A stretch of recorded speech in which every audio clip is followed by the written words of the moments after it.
ಓಂ ಶ್ರೀ ಗುರುಬಸವಲಿಂಗಾಯ ನಮಃ. ಬಸವನ ಬೆಳಕೆ ಎಲ್ಲಾಡಿ ಬಂದೆ, ಭಾರತವೆಲ್ಲ ಸುತ್ತಾಡಿ ಬಂದೆ.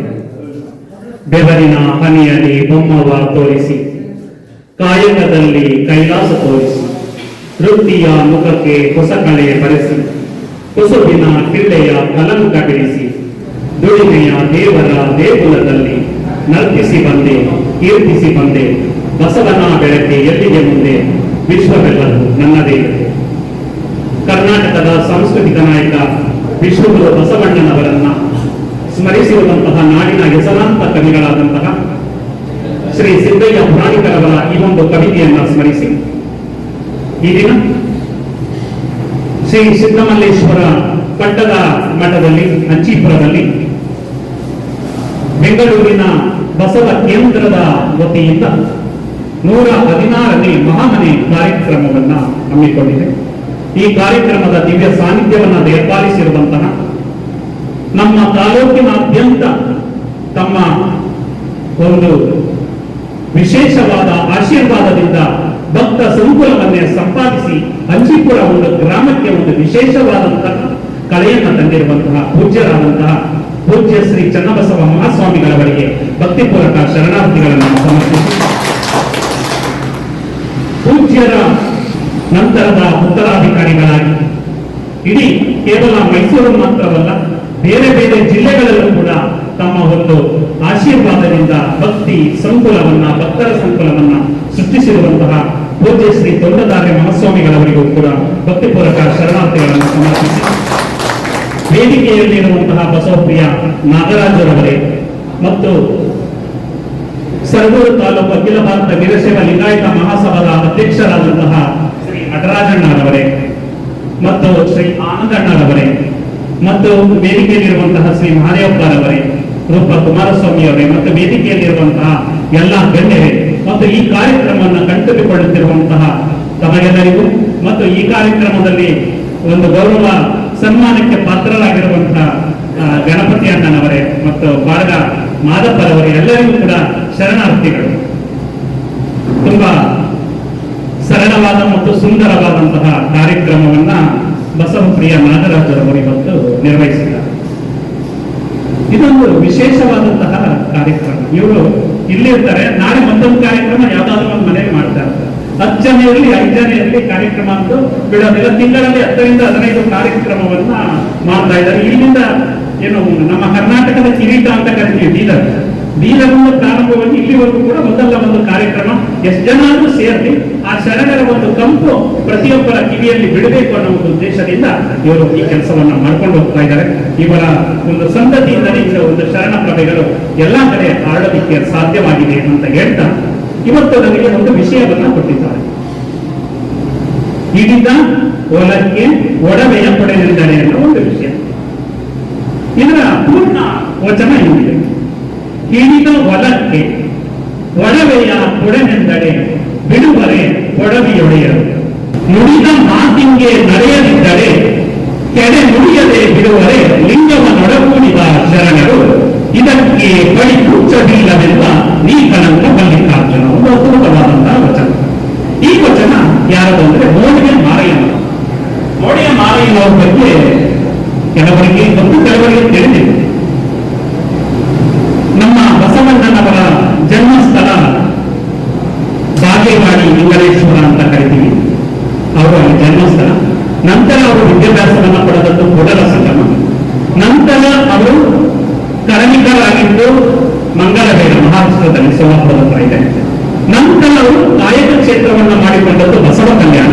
ನಂತರ ಐಕ್ಯವಾದದ್ದು ಕೂಡಲ ಸಂಗಮ, ಬಸವಣ್ಣನವರ ಒಂದು ಸ್ಥಳದ ಮಾಹಿತಿ. ಅವರು ಬಸವ ಕಲ್ಯಾಣವನ್ನ ಕಾಯಕ ಭೂಮಿ ಅಂತ ಕರೀತೇವೆ. ಅಲ್ಲಿ ಅನುಭವ ಮಂಟಪವನ್ನ ಸ್ಥಾಪನೆ ಮಾಡ್ತಾರೆ. ಆ ಅನುಭವ ಮಂಟಪದ ಅಧ್ಯಕ್ಷರಾಗಿದ್ದಂತಹವರು ಅಲ್ಲಮಪ್ರಭು. ಅವರು ಶಿವಮೊಗ್ಗ ಜಿಲ್ಲೆಯ ನಮ್ಮ ಅಕ್ಕ ಮಹಾದೇವಿಯರ ಜನ್ಮಸ್ಥಳ ಉಡುಪಲ್ಲಿ ಅದರ ಪಕ್ಕ ಇರುವಂತದ್ದು ಬಳ್ಳಿಗಾಲ, ಒಂದು 3 ಕಿಲೋಮೀಟರ್ ದೂರ ಇದೆ. ಎರಡು ಅಕ್ಕಪಕ್ಕ ಶಿವಮೊಗ್ಗ ಜಿಲ್ಲೆಯನ್ನು ಕೂಡ ಶರಣರ ನಾಡು ಅಂತ ಕರೀತಾರೆ. ಅಲ್ಲಿಂದ ಅವರು ಬಸವ ಕಲ್ಯಾಣಕ್ಕೆ ಅಲ್ಲಮಪ್ರಭುಗಳು ಬರ್ತಾರೆ. ಆ ಅನುಭವ ಮಂಟಪದಲ್ಲಿ ಒಟ್ಟು 770 ಅಮರ ಗಣಗಳಿರ್ತಾರೆ. 770 ಅಮರ ಗಣಗಳು ಕೂಡ ವಚನವನ್ನ ರಚಿಸ್ತಾರೆ. ಆದ್ರೆ ವಚನ ಸಿಕ್ಕಿರುವಂತದ್ದು ಕೆಲವ ಶರಣರು ಮಾತ್ರ.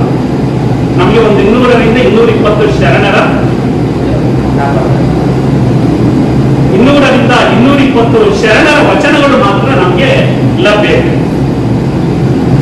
ಕಲ್ಯಾಣ ಕ್ರಾಂತಿ ಅಥವಾ ಅದು ಬೇರೆ ಕಥೆ, ಯಾಕಂದ್ರೆ ಅದೆಲ್ಲ ಹೇಳೋದಂದ್ರೆ ಗಂಟೆ ಹಿಡಿಯುತ್ತೆ. ಅಂತಹ ಅನುಭವ ಮಂಟಪಕ್ಕೆ ಬಸವಣ್ಣನವರು ಕೊಟ್ಟಂತಹ ಎರಡು ಕೊಡುಗೆ ಯಾವುವು ಅಂದ್ರೆ, ಒಂದು ಕಾಯಕ ಮತ್ತೊಂದು ದಾಸೋಹ. ಕಾಯಕ ಅಂದ್ರೆ ದುಡಿಬೇಕು, ದುಡಿದದ್ರಲ್ಲಿ ಎಲ್ಲಿ ನಮ್ಮಲ್ಲಿ ಉಳಿಯುತ್ತಲ್ಲ ಉಳಿದದ್ರಲ್ಲಿ ಸ್ವಲ್ಪ ದಾಸೋಹವನ್ನ ಮಾಡಬೇಕು. ದುಡಿದು ಉಂಡ್ರಿ, ಉಳಿದದ್ರಲ್ಲಿ ಸ್ವಲ್ಪ ಸಮಾಜಕ್ಕೆ ಕೊಡ್ರಿ ಅನ್ನೋ ಒಂದು ಅಂಶವನ್ನ ನಮ್ಮ ಶರಣರು ಪಾಲಿಸಿಕೊಂಡು ಬಂದರು.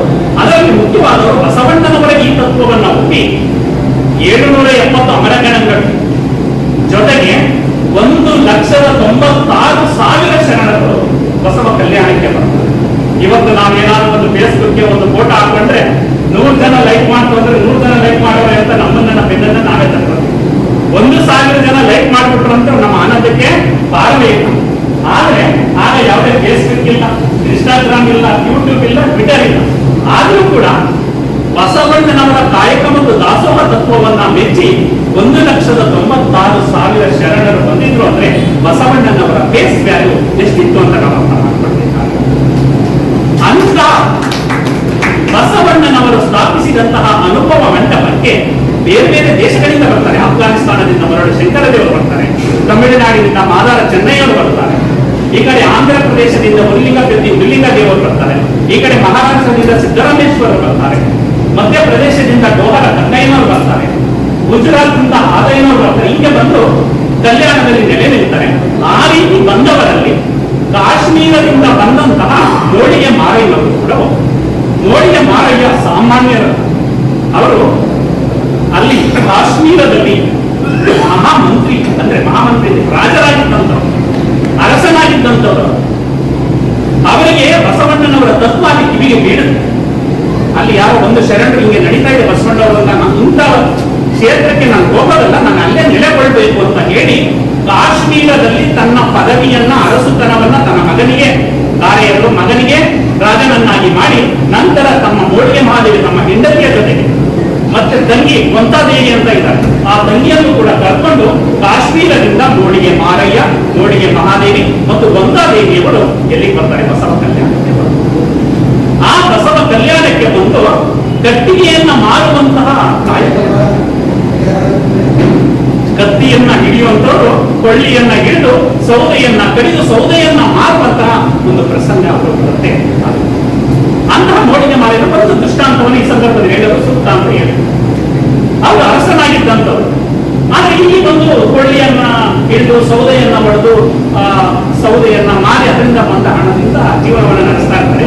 ಬಸವಣ್ಣವರಿಗೆ ಒಂದ್ಸಲ ಅವರ ಪರೀಕ್ಷೆ ಮಾಡಲಿಲ್ಲ, ಮೋಡಿಗೆ ಮಾರಿ ಇವರು ನಿಜವಾಗ್ಲೂ ಕೂಡ ಕಾಯಕದಿಂದಲೇ ಜೀವನ ನಡೆಸ್ತಾ ಇದ್ದಾರೆ ಅಂತ ಪರೀಕ್ಷೆ ಮಾಡಬೇಕು ಅನ್ಸ್ಬಿಟ್ಟು ಎಲ್ಲಿಗೆ ಅಂದ್ರೆ ಮೋಡಿಗೆ ಮಾರಯ್ಯನವರ ಮನೆಗೆ ಹೋಗ್ತಾರೆ. ಹೋದಾಗ ಮೋಡಿಗೆ ಮಾರಯ್ಯನವರು ಕಾಯಕದ ನಿಮಿತ್ತ ಸೌದೆಯನ್ನ ತಗೊಂಡು ಬರಲಿಕ್ಕೆ ಹೋಗಿರ್ತಾರೆ. ಮೋಡಿಗೆ ಮಹಾದೇವಿ ಇರ್ತಾರೆ. ಮೋಡಿಗೆ ಮಹಾದೇವಿಯವರು ಬಸವಣ್ಣವರು ಬಂದ ತಕ್ಷಣ ಅವರಿಗೆ ನೀರನ್ನು ಕೊಟ್ಟು ಮನೆಯ ಒಳಗಡೆಗೆ ಕರೆದು ಅವರಿಗೆ ಪೂಜೆಯನ್ನ ಮಾಡಿಸಿ ಅವರಿಗೆ ಏನ್ ಮಾಡ್ತಾರೆ? ಪ್ರಸಾದವನ್ನ ಬಡಿಸ್ತಾರೆ. ಪ್ರಸಾದವನ್ನ ಸ್ವೀಕರಿಸಿ ಬಸವಣ್ಣನವರು ಏನಾಗ್ತಾರೆ? ಚಿನ್ನದ ನಾಣ್ಯಗಳ ಒಂದು ಕಟ್ಟನ್ನ ಗೋಡೆ ತಲೆ ಮೇಲೆ ಇಟ್ಟು ಹೊರಟ ನಂತರ ಈ ಕಡೆ ಮೋಡಿಗೆ ಮಾರಯ್ಯ ಸೌದೆಯನ್ನ ಮಾರಿ ಮನೆಗೆ ಬರ್ತಾರೆ, ನೀರನ್ನ ಕೊಡ್ತಾರೆ. ಅವ್ರಿಗೂ ನೀರನ್ನ ಪಾದವನ್ನು ತೊಳೆದು ಮನೆ ಒಳಗಡೆ ಪ್ರವೇಶ ಮಾಡಿದ ತಕ್ಷಣ ಅವರಿಗೆ ಬೆಂಕಿ ತುಳಿದ ಅನುಭವ ಆಗುತ್ತೆ ಮನೆಯಲ್ಲಿ. ಅದುವರೆಗೆ ಒಂದು ವಿಶೇಷ ಅನುಭವ ಇತ್ತು, ಅಲ್ಲಿವರೆಗೆ ಬೆಂಕಿ ತುಳಿದ ಅನುಭವ ಆಗ್ತಾ ಇದೆ. ಅವರು ಕೂಡ ಪೂಜೆ ಎಲ್ಲ ಮಾಡಿ ಪ್ರಸಾದಕ್ಕೆ ಕೂತ್ಕೊತಾರೆ. ಕೂತ್ಕೊಂಡಾಗ ಯಾಕೋ ಮಹಾದೇವಿ ಇವತ್ತು ಮನಸ್ಸು ಸ್ಥಿಮಿತ ಇಲ್ಲ, ಏನೋ ಒಂದು ರೀತಿ ಚಂಚಲತೆ ಮನೆ ಮಾಡ್ತಾ ಇದೆ ಅಂದಾಗ ನಮ್ಮ ಮನೆಗೆ ಯಾರಾದ್ರೂ ಬಂದಿದ್ರ ಅಂದಾಗ ಹೌದು ಪ್ರಭು ನಮ್ಮ ಮನೆಗೆ ಬಸವಣ್ಣವರು ಬಂದಿದ್ರು. ಹೌದಾ ಅಂದ್ಬಿಟ್ಟು ಇದನ್ನು ಊಟವನ್ನ ಪ್ರಸಾದವನ್ನ ಹಾಕ್ತಾರೆ. ಊಟವನ್ನ ಮಾಡಬೇಕು ಅನ್ನೋಷ್ಟೊತ್ತಿಗೆ ಹೀಗೆ ಅಂದ್ಕೊಂಡು ನೋಡ್ತಾರೆ. ಅಂದ್ಕೊಂಡು ನೋಡಿದ ತಕ್ಷಣ ಅದೇನು ಒಂದು ಗಟ್ಟಿ, ಅದೇನು ಮಹಾದೇವಿ ಅಂತ ಗೊತ್ತಿಲ್ಲ ಪ್ರಭು. ತೆಗೆಯ ಅದೆಲ್ಲರೂ ಅದನ್ನ ಬಿಚ್ಚಿ ನೋಡಿದಾಗ ಚಿನ್ನದ ನಾಣ್ಯ. ಆಗ ನನಗೆ ಚಿನ್ನದ ನಾಣ್ಯಗಳ ಆಸೆ ಇದ್ರೆ ನಾನು ಕಾಶ್ಮೀರದಲ್ಲೇ ಮಹಾರಾಜನಾಗಿರ್ಬೋದಾಗಿತ್ತು. ಆದ್ರೆ ಹಣದ ಆಸೆಯನ್ನ ಬಿಟ್ಟು ನಾನು ಕಾಯಕದ ಆಸೆಯ ಮೇಲೆ ಕಾಯಕವನ್ನ ಮಾಡಿ ಅದರಿಂದ ಬರುವಂತಹ ಹಣದಿಂದ ಜೀವನವನ್ನು ನಡೆಸಬೇಕು ಅಂತ ನಾನು ಬಸವ ಕಲ್ಯಾಣಕ್ಕೆ ಬಂದಿದ್ದೇನೆ. ನನ್ನ ನನ್ನನ್ನು ಈ ರೀತಿ ಪರೀಕ್ಷೆ ಮಾಡ್ಬೋದ ಬಸವಣ್ಣವರು ಅಂತ ಬಸವಣ್ಣವ್ರಿಗೆ ಅವರು ಒಂದು ರೀತಿ ಮಾತು ಹೇಳ್ತಾರೆ. ಏನಂತ ಹೇಳ್ತಾರೆ ಅಂದ್ರೆ, ಸೊಕ್ಕು ಬಂದಿದ್ದ ಬಸವಗೆ, ಬಸವಣ್ಣವ್ರಿಗೆ ಅಹಂಕಾರ ಬಂದ್ಬಿಡ್ತ, ಇಕ್ಕಿ ಓದನ ಮನೆಯೊಳಗೆ, ಇಕ್ಕಿ ಓದನ ಅಂದ್ರೆ ಬೆಂಕಿ ಇಟ್ಬಿಟ್ಟು ಹೊರಟೋಗಿದ್ದಾರ ಮನೆಯೊಳಗೆ, ತೆಗೆದು ಬಿಸಾಡಲ್ಲ ಮಾಡದಿ. ಇದು ಕಾಯಕ ಮಾಡದ ಹಣ ನಮ್ಮ ಈ ಒಂದು ಗೋಡೆಯ ತಡಿಯಲ್ಲಿ ಪ್ರವೇಶ ಮಾಡಿರೋದ್ರಿಂದ ಬೇಡ, ಅದನ್ನ ಬಿಸಾಕು. ಆಮೇಲೆ ಕೊನೆಗೆ ಹೇಳ್ತಾರೆ, ಅದು ಹೇಳುವ ಮಾತು ಎಷ್ಟು ರೋಮಾಂಚನ ಆಗುತ್ತೆ ಕೇಳೋದಿಕ್ಕೆ.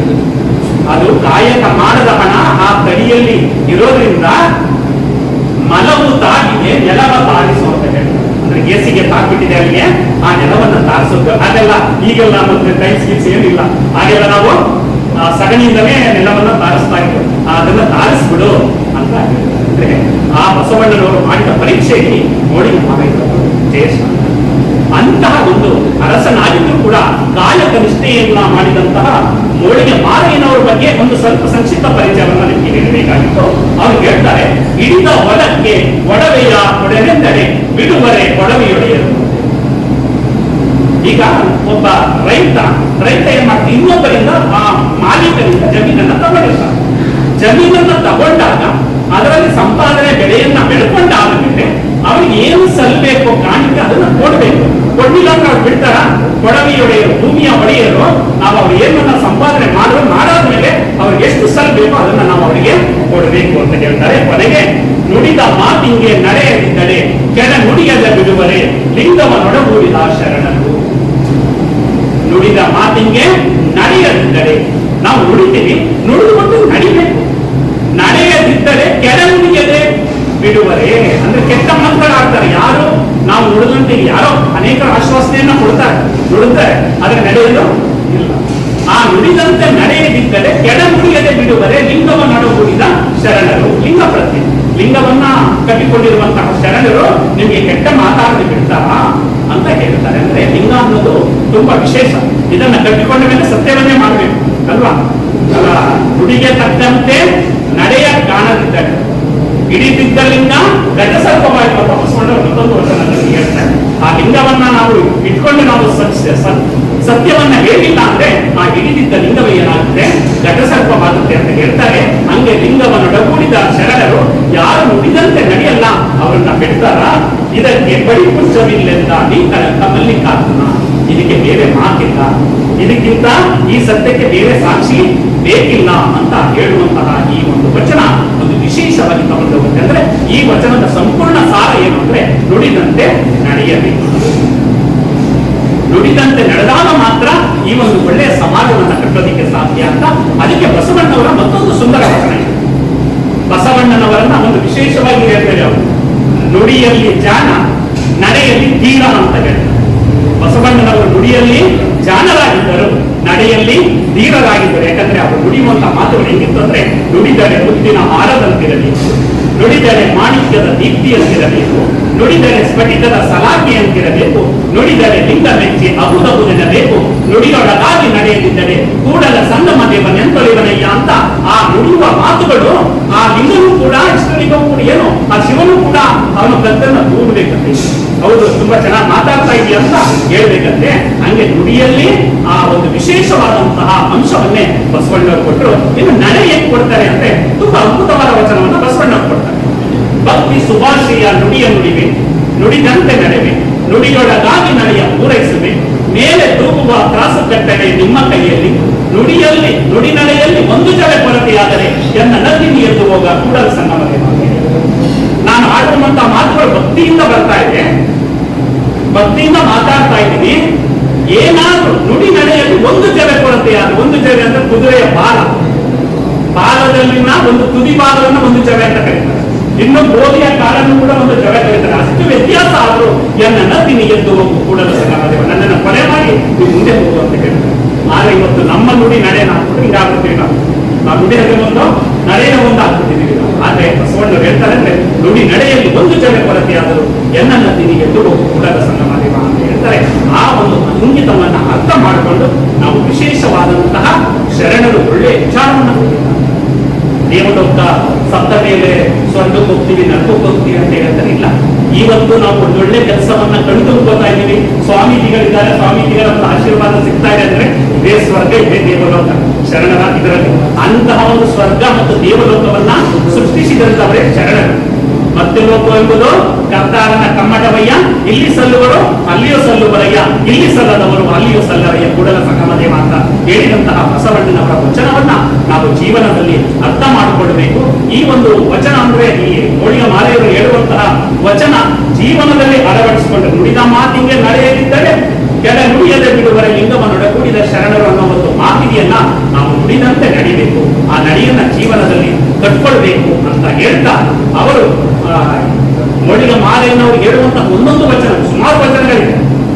ಆ ವಚನಗಳನ್ನ ನಾವು ಹೇಳ್ತಾ ಹೋಗ್ತಾ ಇದ್ದೇವೆ, ಗಂಟೆ ಸಮಯ ಆಗುತ್ತೆ. ಆದರೂ ನಾವು ಬೆಂಗಳೂರಿನಲ್ಲಿ ಮತ್ತೊಂದು 4 ಗಂಟೆಗೆ ಕಾರ್ಯಕ್ರಮ ಇರೋದ್ರಿಂದ ಅಲ್ಲಿಗೆ ಹೋಗ್ಬೇಕಾಗಿರೋದ್ರಿಂದ ಈ ಒಂದು ವಿಶೇಷವಾದಂತಹ ಕಾರ್ಯಕ್ರಮವನ್ನು ನಮ್ಮ ಹಂಚಿಪುರದಲ್ಲಿ ನಮ್ಮ ಗಣಪತನವರ ಮುಂದಾಳತ್ವವನ್ನು ವಹಿಸಿಕೊಂಡು ಎಲ್ಲರನ್ನೂ ಕೂಡ ಸ್ವಾಮೀಜಿಗಳ ಒಂದು ದಿವ್ಯ ಸಾನ್ನಿಧ್ಯದಲ್ಲಿ ಸೇರಿಸಿ ಒಂದು ಅದ್ಭುತವಾದ ಕಾರ್ಯಕ್ರಮವನ್ನ ಇಲ್ಲಿ ಮಾಡಿದ್ದಾರೆ. ಅವರಿಗೆ ಶರಣಾರ್ಥಿಗಳನ್ನ ಅರ್ಪಿಸಿ, ನಮ್ಮ ಬಸವಪ್ರಿಯ ನಾಗರಾಜ್ ಅವರಿಗೂ ಕೂಡ ಶರಣಾರ್ಥಿಗಳನ್ನ ಅರ್ಪಿಸಿ, ನಾವೇನ್ ನುಡಿತೀವಿ ನುಡಿದಂತೆ ನಡೆದಾಗ ಮಾತ್ರ ಈ ಒಂದು ಕಾರ್ಯಕ್ಕೂ ಕೂಡ ಸೂಕ್ತ ಆಗುತ್ತೆ, ಈ ವಚನವೂ ಕೂಡ ಹೇಳೋದಕ್ಕೂ ಕೂಡ ಸಾರ್ಥಕ ಆಗುತ್ತೆ ಅಂತ ಹೇಳ್ತಾ, ಹೊರಡುವೆ ನಾನು ಹೊರಡುವೆ ಮುಂದೆ, ಬರುವುದು ವಿಶ್ವವು ನನ್ನಯಾಗಿದೆ, ಅವರಿವರೆಂಡನೆ ಎಲ್ಲರೂ ಮುಂದೆ, ಎಲ್ಲರಿಗಿರುವನು ಒಬ್ಬನೇ ತಂದೆ, ಬರುವೆನು ಭುವಿಯನ್ನು ಬೆಳಗಿ, ಬಸವನ ಬೆಳಗ್ಗೆ ಎಲ್ಲಾಗಿ ಬಂದೆ, ಭಾರತವೆಲ್ಲ ಸುತ್ತಾಡಿ ಬಂದೆ ಅಂತ ಸಿದ್ದಯ್ಯ ಪುರಾಣಿಕರು ಹೇಳುವ ಹಾಗೆ ಬಸವನ ಬೆಳಕು ಇವತ್ತು ಹಂಚಿಕೊಳ್ಳದ ಈ ಒಂದು ಶ್ರೀಮಠದಲ್ಲಿ ಸುಳಿದಾಗ್ತಾ ಇದೆ. ಆ ಬಸವ ಬೆಳಕಿನಿಂದ ನಿಮ್ಮ ಒಂದು ಬದುಕು ಬಂಗಾರ ಆಗಲಿ ಅಂತ ಹೇಳ್ತಾ ನನ್ನ ಮೊದಲಿಗೆ ವಿರಾಮವನ್ನು ಹೇಳ್ತಾ ಇದ್ದೇನೆ. ಜೈ ಬಸವ, ಜೈ ವಚನ ಪುಷ್ಪಗಳ ಮಲರಿಸಿ ಬಂದೆ, ಹಾಡು ಗಬ್ಬಗಳ ಅಲರಿಸಿ ಬಂದೆ, ಸಂವಾದಗಳನ್ನು ಕುದುರಿಸಿ ಬಂದೆ, ನುಡಿ ಮುತ್ತುಗಳನ್ನು ಉದುರಿಸಿ ಬಂದೆ, ಪಾಮರರೆದೆಯಲ್ಲಿ ಪ್ರತಿಭೆಯ ಪ್ರಭೆಯನ್ನು ಪಸರಿಸಿ ಬಂದೆ, ಕುಸುರಿಸಿ ಬಂದೆ, ಬಸವನ ಬೆಳಕೆ ಎಲ್ಲಾಡಿ ಬಂದೆ, ಕಾಯಕ ಕ್ಷೇತ್ರದಿ ನಲಿದಾಡಿ ಬಂದೆ.